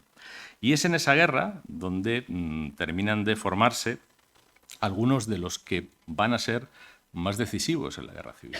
Por ejemplo, y eso lo cuenta él además, y lo cuenta también con todo lujo de detalles, porque además, igual que Godet, escribió un buen libro y tiene una pluma relativamente solvente, Emilio Mola cuenta cuál fue su participación en esa parte de la guerra, ¿no? Y cuenta la dureza de esa campaña, la dureza de esas operaciones en las que todavía en 1926 y todavía a principios en el invierno de 1926 a 1927 hubo operaciones en la zona más montañosa, operaciones que en algún momento fueron incluso bajo una ventisca de nieve, cosa que nos sorprende mucho para la guerra de Marruecos, pero sucedió así. Hubo operaciones en las que estuvieron a punto de aniquilar a 2 columnas enteras. Una la mandaba el entonces coronel Emilio Mola y la otra la mandaba el entonces coronel Sebastián Pozas, por cierto, otro militar africanista que también defendió la República frente al golpe de sus compañeros, ¿no? Y en esa operación, pues lo que se nos cuenta es una guerra sin cuartel, una guerra de una crueldad extrema. Una guerra que ya transcurría más o menos invisible a la opinión pública española porque, ya digo, que fundamentalmente era una guerra que se hacía con marroquíes. A mí me ha dado muchas veces que pensar que el cerebro del golpe de julio de 1936 fuera Emilio Mola. Y me ha dado mucho que pensar, por ejemplo, en esas instrucciones reservadas que dirigió a sus compañeros y en el tenor a veces escalofriante de esas instrucciones. Es decir, cómo Emilio Mola no solo anima a sus compañeros de sublevación a proceder con extrema violencia y con extrema crueldad, sino especialmente a hacerlo con aquellos militares que no se subleven, llegando a decir que los que no se subleven no son compañeros y por tanto no merecen ninguna clemencia. Eso recuerda a esa guerra sin cuartel que libró en los riscos del Rif y del Jebala, ¿no? Y en el otro extremo hay otro caso curioso, que es el de Sebastián Pozas, a quien acabo de mencionar, ¿no? Sebastián Pozas, que compartió operaciones con Mola. Por cierto, fue el que reconquistó la posición de Anual, cuando era coronel. El que reconquistó la posición de Anual fue Sebastián Pozas. Lo hizo en 1926. Es decir, el ejército español tardó 5 años en llegar a las ruinas del campamento de Anual, que está a escasamente 100 kilómetros de Melilla, ¿eh? O sea que eso da una idea de la dificultad de la campaña. Y Sebastián Pozas era, en julio del 36, director general de la Guardia Civil, y en uno de esos gobiernos que se sucedieron lo nombraron ministro de la Gobernación y fue el responsable de una decisión controvertida y con grandes consecuencias. Sebastián Pozas fue el que autorizó la entrega de 25.000 fusiles a las milicias madrileñas. Y en cierto modo, lo que hizo Sebastián Pozas en julio del 36 es lo mismo que había estado haciendo con los milicianos rifeños, armándolos para acabar con el enemigo, ¿no? Son curiosas estas simetrías, ¿no? Y al final, pues, ¿dónde quiero desembocar? Pues quiero desembocar en que una guerra como esta, que se prolonga durante tantos años, y además se desencadena sobre unas bases tan controvertidas, tan cuestionables y tan cuestionadas, y que acaba produciendo enormes costes humanos. Estamos hablando de una guerra que le costó la vida a decenas de miles de españoles y a decenas de miles de marroquíes. Eso además deja una huella indeleble en todos aquellos que viven la experiencia y en todos aquellos a quienes alcanza la memoria o el legado memorialístico de quienes sufrieron todo esto, ¿no? Todavía hoy, en el Rif, hay personas que recuerdan los ataques con gases tóxicos del ejército español. Ataques que, por cierto, debieron causar bastante poco efecto, ¿eh? Y eso lo cuenta bien uno de los que tiró aquellas bombas, que es precisamente el aviador Hidalgo de Cisneros, ¿no? Que cuenta que, bueno, que se tiraban de tal manera que probablemente podían provocar muy poco daño en la población. Pero a día de hoy sigue habiendo gente que recuerda cómo en el Rif los españoles cometimos lo que en ese momento ya era un crimen contra la humanidad, porque esos gases estaban prohibidos. No fuimos los únicos que tiramos gases tóxicos después de su prohibición, ¿eh? No fuimos los únicos que cometimos ese crimen contra la humanidad. Pero esa memoria queda ahí, y cuando, por ejemplo, en la última sesión se hable del presente de las relaciones con Marruecos, pues es algo que permanentemente alguien invoca y alguien saca para poder erosionar, ¿no?, la convivencia y el entendimiento entre dos países que, por otra parte, están condenados a convivir y a entenderse, ¿no? Y todas estas consecuencias, al final, las arrastramos históricamente. Probablemente de la guerra de Marruecos sacamos la guerra civil que tuvimos. Por cierto, mencionaba que tuvimos militares africanistas en los dos bandos, pero hay algo que también me parece que es interesante resaltar, que es por qué en España, con un golpe militar que, aunque no movilizó a todos los efectivos del ejército, sí que movilizó a una parte muy importante y además provocó, en cierto modo, el colapso de la República, que perdió el control del orden público, de la seguridad y de todo esto. Una buena pregunta y una pregunta interesante es ¿por qué ese golpe no triunfó? ¿Por qué quienes movilizaron, porque de hecho fue así, las tropas más eficaces, las tropas más operativas, las tropas que tenían más potencial, que coincidía que eran las tropas que estaban en África y que todas ellas desde el primer momento estuvieron al servicio del bando nacional? ¿Por qué en lugar de una ofensiva victoriosa que hubiera acabado con la guerra en 2 o 3 meses, que era lo esperable, por qué eso se prolongó en una guerra de 3 años? Esa guerra de 3 años no la pudieron plantear los generales de los que acabo de aludir, que se quedaron de lo de la República. Hay que poner un montón de gente en la trinchera, hay que poner un montón de gente en las batallas, hay que poner un montón de gente defendiendo, por ejemplo, la ciudad de Madrid, frente al asalto que dirigió inmediatamente el Ejército Nacional. ¿Quiénes eran los que estaban defendiendo la ciudad de Madrid cuando llegó el Ejército Nacional, los legionarios y los regulares, a asaltar por la Casa de Campo? ¿Quiénes eran? ¿Eran ciudadanos madrileños a los que les habían dado un fusil y que habían aprendido a utilizarlo en 15 días? Pues yo les puedo contar quiénes eran, porque mi otro abuelo estaba allí, era guardia de seguridad y, por tanto, compañero de los guardias de asalto. Entonces el cuerpo se llamaba de seguridad y asalto.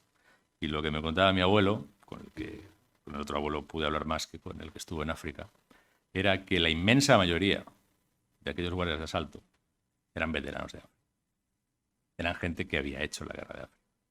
Es decir, que cuando los combatientes del Ejército Nacional asaltaron Madrid, no se encontraron a 20.000 civiles a los que les habían dado un fusil un mes antes o 2 meses antes. Se encontraron a gente que había hecho la guerra exactamente igual que ellos. Y eso fue lo que, entre otras razones, prolongó el conflicto.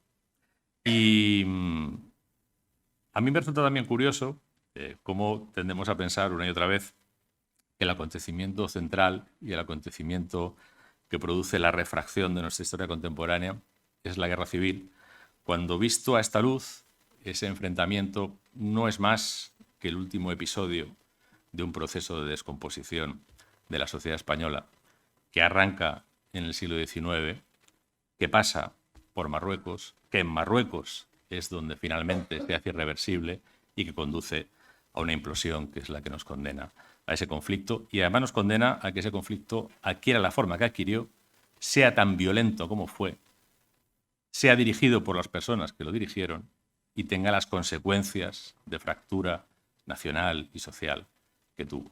Y hay otra paradoja enorme con la que cierro esta intervención, que es la propia idea de esa misión de protectorado. España fue a Marruecos con la idea de que, según algunos, por deber moral, según otros, por necesidad estratégica y nacional, podía cambiar la historia de ese país al que se iba a proteger y que era Marruecos. Cuando uno analiza la historia de Marruecos, que es bastante larga, por cierto, más larga de lo que tendemos a pensar. Marruecos tiene continuidad histórica prácticamente desde el mismo momento que España.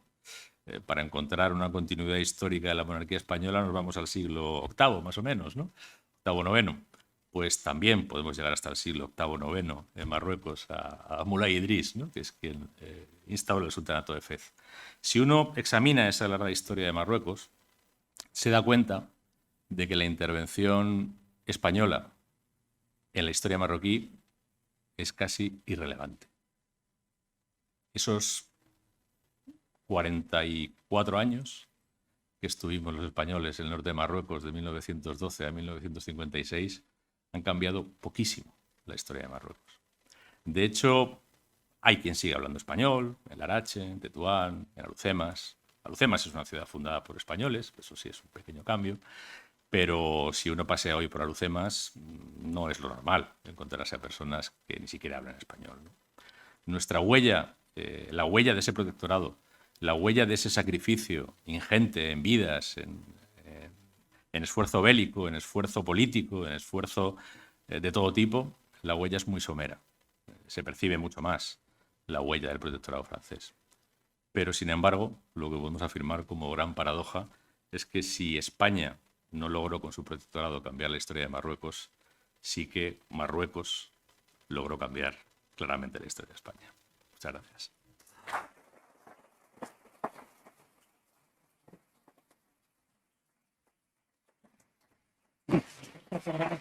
Sí.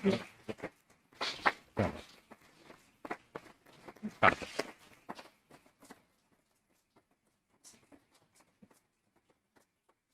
Muchísimas gracias a Lorenzo Silva por esta extraordinaria conferencia que yo creo que no solamente nos ha aclarado muy bien lo que sucedió en el norte de África en los primeros años del siglo XX, sino que también nos ha traído más al presente con las consecuencias que tuvo en la Guerra Civil Española.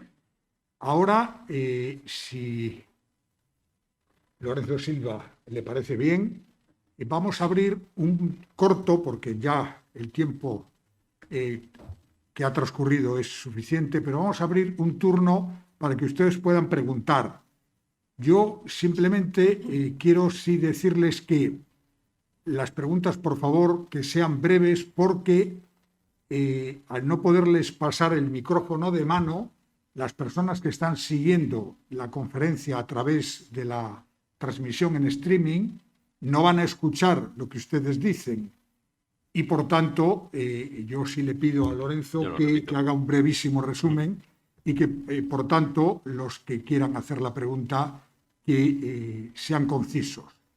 Quien quiera preguntar, que haga una seña y yo le daré la palabra. ¿Nadie se anima?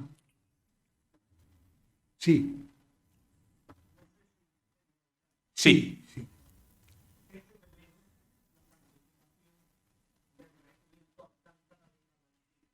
Uh-huh.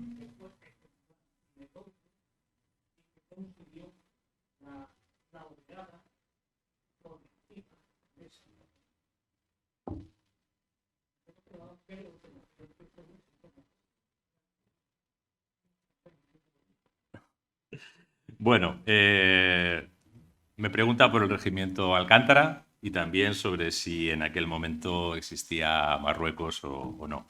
En cuanto al regimiento Alcántara, lo he dicho, quiero decir, no he aludido específicamente al regimiento Alcántara, pero sí he aludido en un momento de la intervención que algo que a mí me interesaba a la hora de hacer el relato literario del desastre anual era poner el acento no solo en los comportamientos deshonrosos, indignos, corruptos, etcétera, sino en los muchos ejemplos de valor que hubo.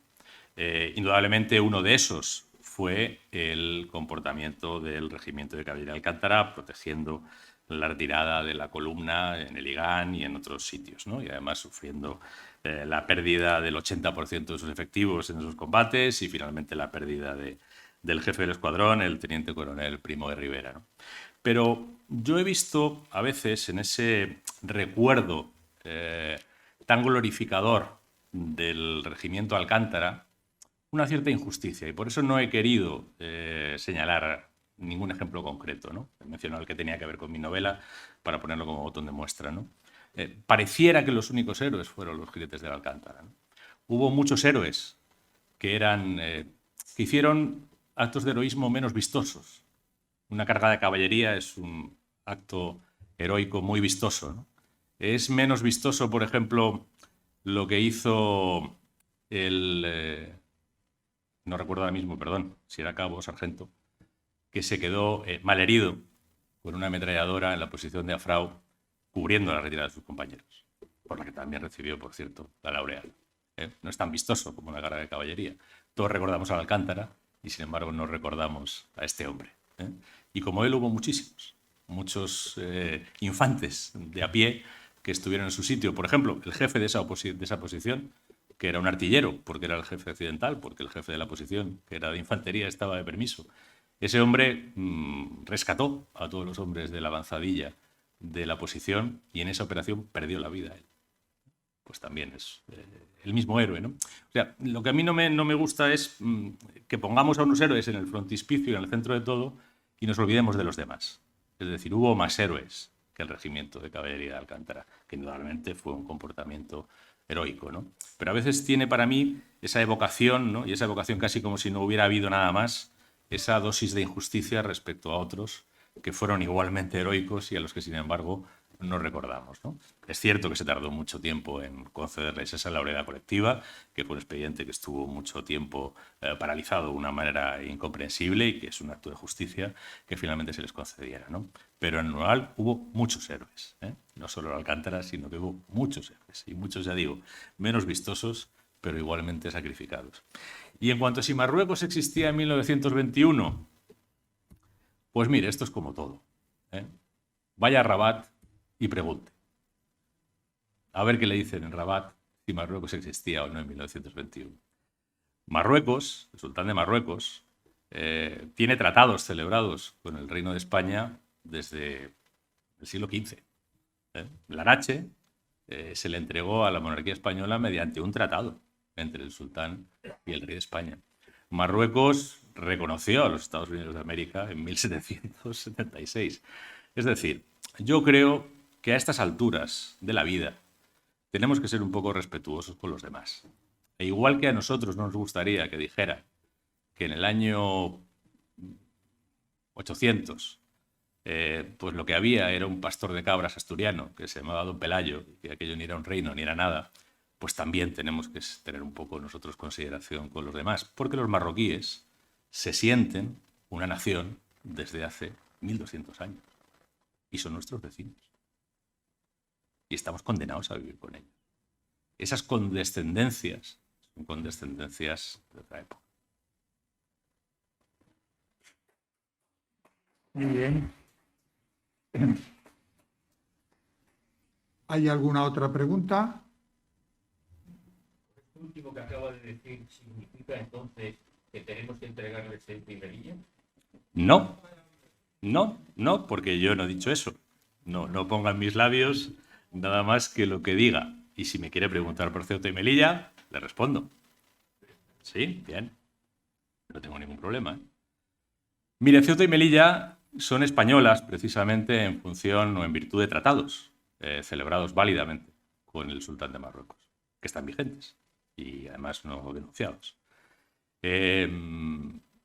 Ceuta, como bien sabe, comenzó siendo portuguesa a principios del siglo XV. Entró en las posesiones de la corona española cuando Felipe II reunió ambas coronas en el siglo XVI, ¿no? Melilla es española desde 1497. Y, bueno, pues podemos hablar de más territorios. El Peñón de Vélez de la Gomera, las Islas Chafarinas o el Peñón de Alucemas. Todos ellos tienen sus tratados con reconocimiento. Con reconocimiento, además, de sus perímetros. Por cierto, el perímetro actual, lo de Ceuta como de Melilla, no es ni de 1415 ni de 1497. Es de 1860, como también sabrá usted.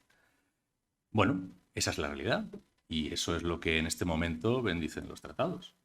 Por otra parte, son dos ciudades españolas con aproximadamente 160.000 compatriotas que quieren ser españoles. Por tanto, para mí, en función de la historia, en función de los tratados, en función de la protección de los compatriotas y en función de los intereses nacionales, España debe seguir manteniendo la españolidad de Ceuta y Melilla. No sé si le he respondido con suficiente claridad. Bien. Y no tiene nada que ver con lo otro. Sí. El Sáhara. Bueno, el Sáhara es otra historia. El Sáhara es otra historia en muchos sentidos. El Sáhara es otra historia en muchos sentidos. Y además el Sáhara es fruto de una situación concreta, es decir, el momento actual del Sáhara, que es la descolonización, entre comillas, abandono, dejación, que se produce en 1975, ¿no? Bueno, pues es un problema completamente distinto. Hombre, yo no creo que sea viable mantener la soberanía española sobre el Sáhara, para empezar. Y si hay que decidir qué es lo que ha de ser el Sáhara, pues es una cuestión para mí lo bastante compleja como para que no la abordemos a la ligera, ¿eh? Creo que nadie deja de reconocer los derechos del pueblo saharaui y tampoco ninguno que gobierne este país y tenga cierta responsabilidad, pues puede dejar de considerar que la solución es una solución que tendrá que tener de alguna manera en cuenta los intereses del Reino de Marruecos. Va a ser muy difícil hacerlo de otra manera. Ya se ha intentado hacer de otra manera y no ha podido ser. Sí, adelante.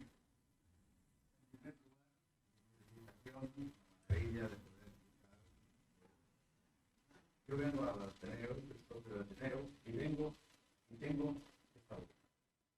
Pues esta boina es precisamente el origen de África. El nombre de mi abuelo. Bueno, mi hijo, pues ya, gran muy bien, porque quiere, hay otros hijos que digan, una cosa importante, le toca a su hijo, y el año 21, el título del primero, y anual. Y mi abuelo, bueno, como yo, coge a mi padre, marchan a La Coruña, lo puso en un barco, en Cuba, 9 años, y va. Estoy así, y en honor de mi abuelo, que por eso estoy aquí. Bueno, a lo mejor habría sobrevivido, ¿eh? Mi abuelo sobrevivió.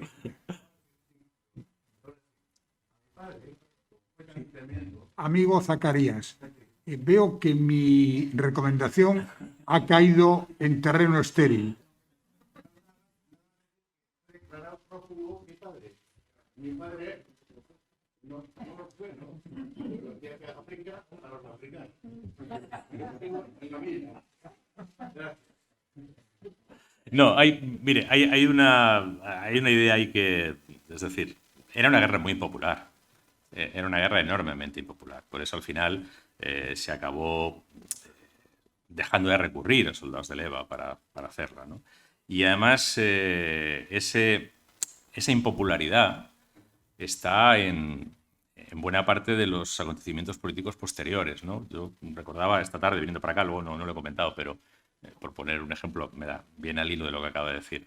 El manifiesto republicano de diciembre de 1930, que es San Sebastián, que fueron procesados Azaña, Lerroux y todos estos, una de las cosas que decía era que la monarquía se había erigido sobre las osamentas de los muertos de Anual y Monterruiz.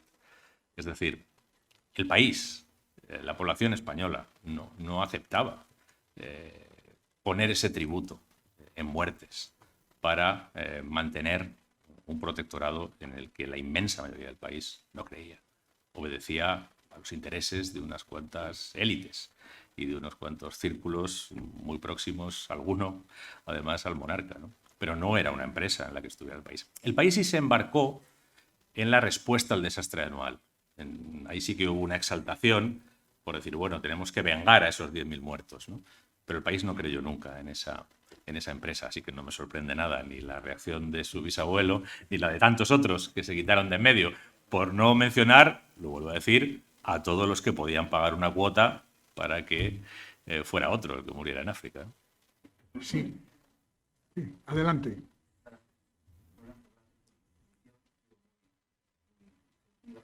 Quisiera comentarte dos cosas. Una, sobre el notario aragonés, compañero mío de profesión, Joaquín Costa, que me llama la atención como ideólogo, que era cuando cayó Cuba y Filipinas, la misión interna de España tenía dos medidas. Una en lo económico-social por escuela y despensa, y otra en lo político que tenía un cirujano con mano de hierro. Sí. Me llama la atención que no tuviese lo mismo para el tema colonial de África en lo político.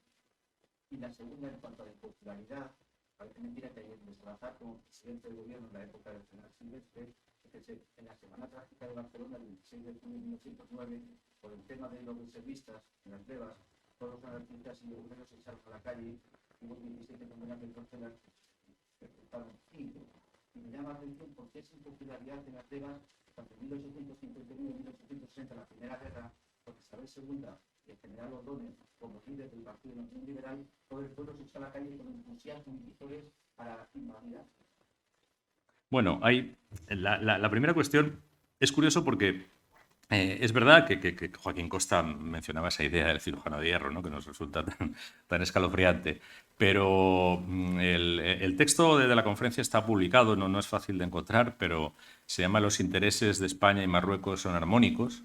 Y realmente hay toda una visión de fraternidad. Hay un momento de ese discurso en el que Joaquín Costa dice los marroquíes, porque él identifica a los marroquíes, en cierto modo, y es una identificación que se puede hacer con los herederos de Al-Ándalus. Y se puede hacer porque Tetuán, Fez, Shawen, Rabat, son ciudades repobladas con fugitivos de Al-Ándalus, ¿no? En los siglos XIV, XV, XVI, ¿no? XVII incluso, ¿no? Rabat es fruto de la última emigración morisca, ¿no? Entonces viene a decir, los marroquíes son nuestros maestros y les debemos respeto, porque lo que es España debe mucho al Al-Ándalus, ¿eh? Y no solo España, también Europa, ¿eh? Hay un libro muy interesante que se llama Lo que Europa le debe al Islam de España, de Juan Bernet. Por ejemplo, entre otras cosas, los árabes preservaron algunos textos griegos que de no ser por ellos se habrían perdido, entre otras cosas. Pero bueno, decía Joaquín Costa, son nuestros maestros y les debemos respeto, son nuestros hermanos y les debemos amor, y han sido nuestras víctimas y les debemos reparación cumplida.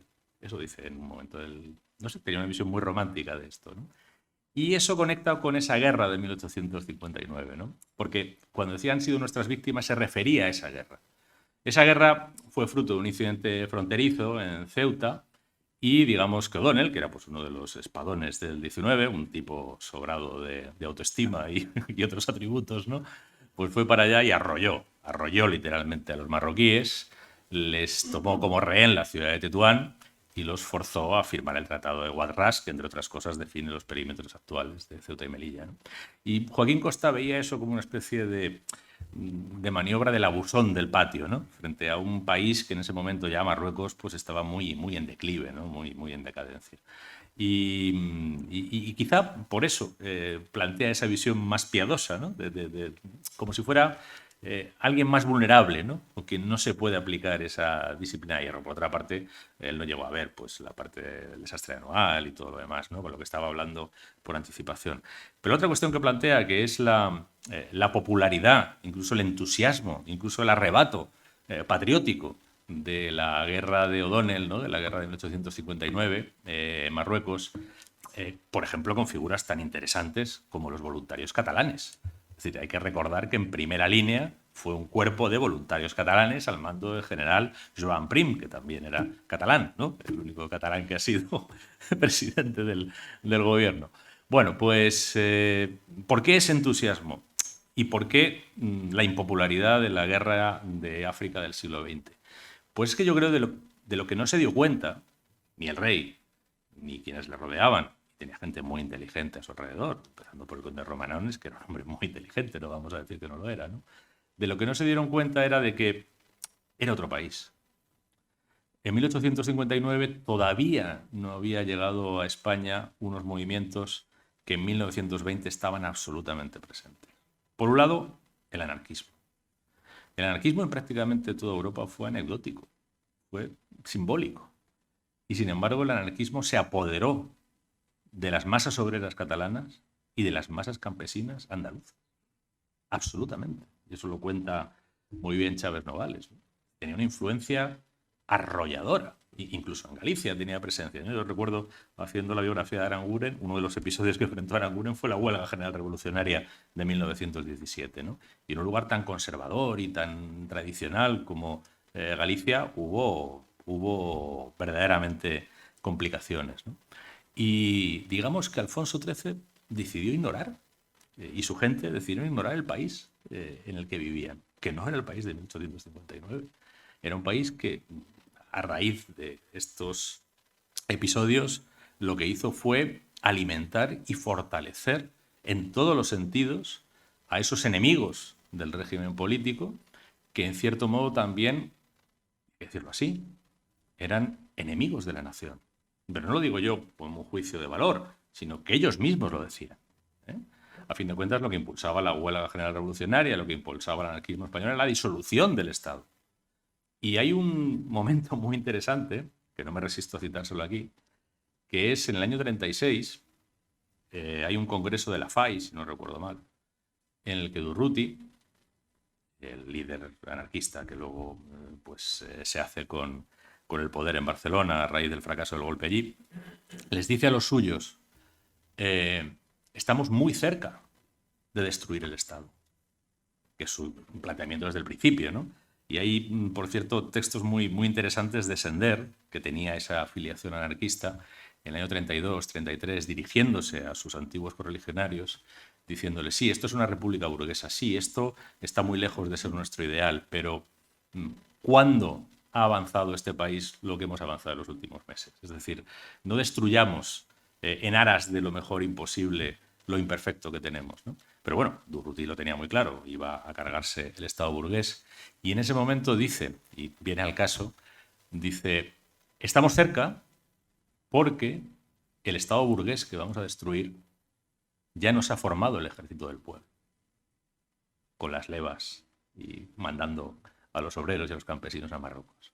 Lo único que necesitamos es apoderarnos de las armas. Y en julio del 36 se apoderó de los 30.000 fusiles que había en el Parque de Barcelona y tuvo su ejército en el minuto 1.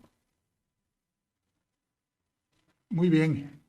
Pues si no hay más preguntas... Hay una por allí. La última, por favor.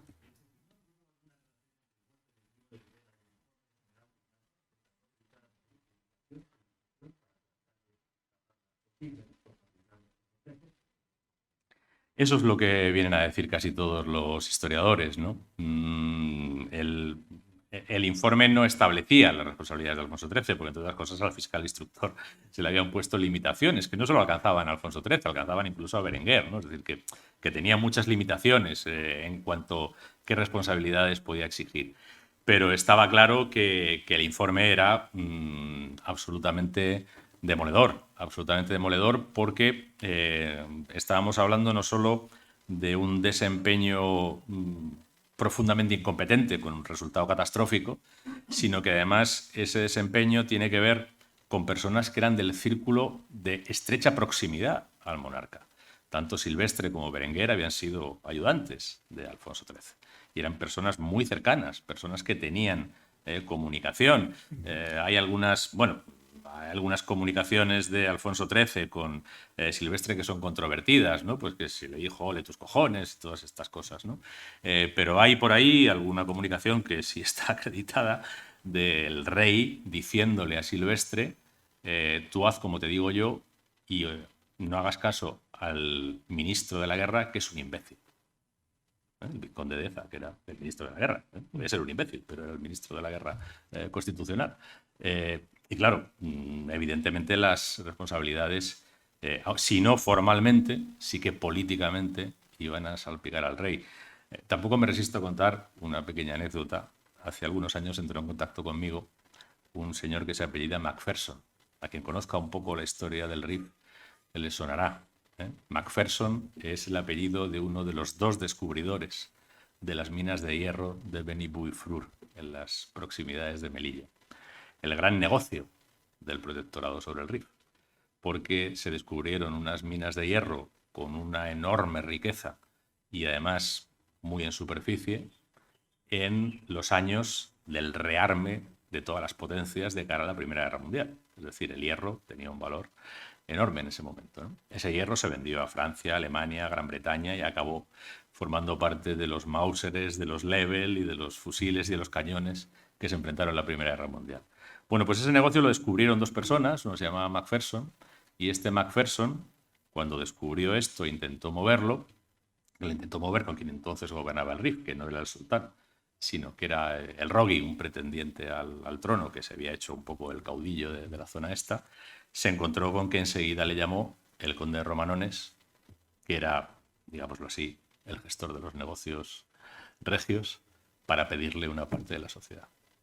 Y tuvo que dar una parte de la sociedad. Pero este hombre, aparte de contarme esta historia y demás, que esta historia es conocida, me dijo, y tengo una factura, porque tengo la documentación de la Compañía Española de Minas del Rif, donde la Compañía Española de Minas del Rif se gasta, no recuerdo cuántas miles de pesetas de la época, en un caballo de raza árabe para su majestad. Y España y Madrid en aquel momento era un lugar muy pequeño, ¿eh? Todas estas cosas al final se acababan sabiendo. Muy bien, pues muchísimas gracias a Lorenzo Silva, porque creo que ha sido una conferencia realmente extraordinaria. Muchísimas gracias. Muchas gracias. Y un fuerte aplauso. Muchas gracias.